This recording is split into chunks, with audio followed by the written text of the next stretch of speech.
वो तमाम संगठन जो बेटी बचाओ बेटी पढ़ाने की बात करते हैं उनके मुंह में दही जम जाती है, क्योंकि वो बेटी वो औरतें शेड्यूल कास्ट की पृष्ठभूमि से आती हैं, आदिवासी समाज से आती हैं, क्योंकि एक तो महिला और ऊपर से आदिवासी। इस देश के अंदर प्रधानमंत्री राष्ट्रपति आदिवासी समाज की महिला बनती है। अगर द्रौपदी मुर्मू देश के मंदिर में जाती हैं तो उनको बाहर खड़े होकर के पूजा करनी पड़ती है, और देश के राष्ट्रपति रामनाथ कोविंद पूजा करने के लिए जाते हैं तो उनको सीढ़ी पर पूजा करनी पड़ती है। ये बात समझनी चाहिए। पहले तो इस देश के अंदर औरत होना गुनाह है, और औरत में भी अगर आदिवासी हैं, शेड्यूल कास्ट हैं, शेड्यूल ट्राइब हैं, ओबीसी हैं, तो ये डबल गुनाह है। इस देश का जातिवादी ढांचा, इस देश का पुरुष प्रधान जो समाज है, वो इस देश के अंदर महिला को कभी भी मान सम्मान नहीं देता। मैं किसी दलित की बेटी पर, आदिवासी समाज की बेटी पर जो मणिपुर में हुआ है उनके ऊपर होता है तो महिला आयोग के मुंह में दही जमा करके बैठ जाता है, प्रधानमंत्री भी दही जमा करके बैठ जाते हैं, और वो तमाम संगठन जो बेटी बचाओ बेटी पढ़ाने की बात करते हैं उनके मुंह में दही जम जाती है, क्योंकि वो बेटी वो औरतें शेड्यूल कास्ट की पृष्ठभूमि से आती हैं, आदिवासी समाज से आती हैं, क्योंकि एक तो महिला और ऊपर से आदिवासी। इस देश के अंदर प्रधानमंत्री राष्ट्रपति आदिवासी समाज की महिला बनती है। अगर द्रौपदी मुर्मू देश के मंदिर में जाती हैं तो उनको बाहर खड़े होकर के पूजा करनी पड़ती है, और देश के राष्ट्रपति रामनाथ कोविंद पूजा करने के लिए जाते हैं तो उनको सीढ़ी पर पूजा करनी पड़ती है। ये बात समझनी चाहिए। पहले तो इस देश के अंदर औरत होना गुनाह है, और औरत में भी अगर आदिवासी हैं, शेड्यूल कास्ट हैं, शेड्यूल ट्राइब हैं, ओबीसी हैं, तो ये डबल गुनाह है। इस देश का जातिवादी ढांचा, इस देश का पुरुष प्रधान जो समाज है, वो इस देश के अंदर महिला को कभी भी मान सम्मान नहीं देता। मैं पुनः कहता हूँ कि इस देश की महिला को मांग करनी चाहिए कि हमको मंदिरों में मत पूजो, 9 दिन हमारी पूजा मत करो, हमारा कोई क्या नाम आप जागरण मत करो देवी के नाम पर, हमें हमारे संवैधानिक राइट्स दो, हमें इस देश के अंदर रहने के लिए हमारे जो मूल अधिकार है वो हमें मिलने चाहिए। मोदी जी ने तो राष्ट्रपति बना दिया, यही तो कहते हैं। हाँ, तो राष्ट्रपति बनने के बाद जाति कहाँ गई?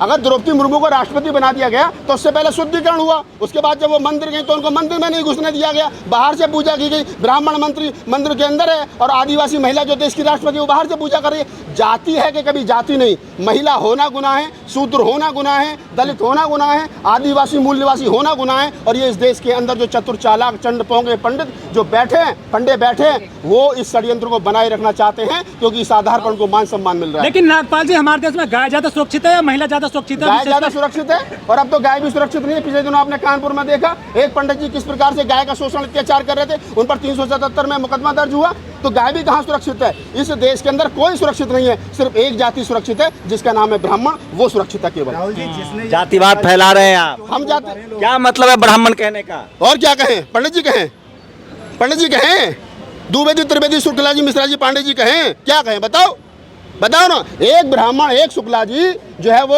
उसका गाय का बलात्कार करता है कानपुर में, और एक तरफ अगर कोई मुस्लिम भाई गाय की पूंछ हाथ में पकड़ ले तो उसके साथ में लिंचिंग कर दी जाती है। लेकिन इन्हीं का आदमी गाय का बलात्कार करता है, एक आदमी टूट तक नहीं करता। क्यों? क्योंकि इनका आदमी कुछ भी कर दे 100 खून माफे, और दूसरा SC ST OBC समाज का आदमी कोई कुछ कर दे उसके साथ लिंचिंग कर दी जाएगी, उसे मार दिया जाएगा। दलितों को सबसे ज्यादा मुसलमानों से खतरा है या फिर मनवादी सोच वाले से? दलितों को सबसे ज्यादा खतरा इस देश के अंदर गैर संवैधानिक लोगों से है, जो संविधान को नहीं मानते, यानी बराबरी को नहीं मानते, समता को नहीं मानते, मानवता भाईचारे को नहीं मानते। उनसे सबसे ज्यादा खतरा है। वो मनुवादी हैं, वो गैर जातिवादी है, वो जातिवादी गुंडे हैं, वो कोई भी हैं। जो आदमी, मैं जाति की बात नहीं करता, कोई आदमी ब्राह्मण कुल में पैदा होकर के अच्छा हो सकता है। डॉक्टर अम्बेडकर के बहुत सारे साथी ब्राह्मण थे, बाबा साहब की पत्नी ब्राह्मण थी, बाबा साहब डॉक्टर अम्बेडकर के साथी भजन तानंद कौशल्या, राहुल क्या नाम है जो थे वो राहुल शंकराचार्य, वो थे क्या नाम था उनका, राहुल साकृत्यान, वो ब्राह्मण थे। तो ऐसा नहीं है कि ब्राह्मण बुरा, लेकिन कुल मिलाकर के ब्राह्मण चलेगा वही टाइपराइटर की तरह, लगा दबाव कहीं से लगेगा वहीं जाकर के, उसका टारगेट वही होता है। ये ध्यान रखना। लेकिन सर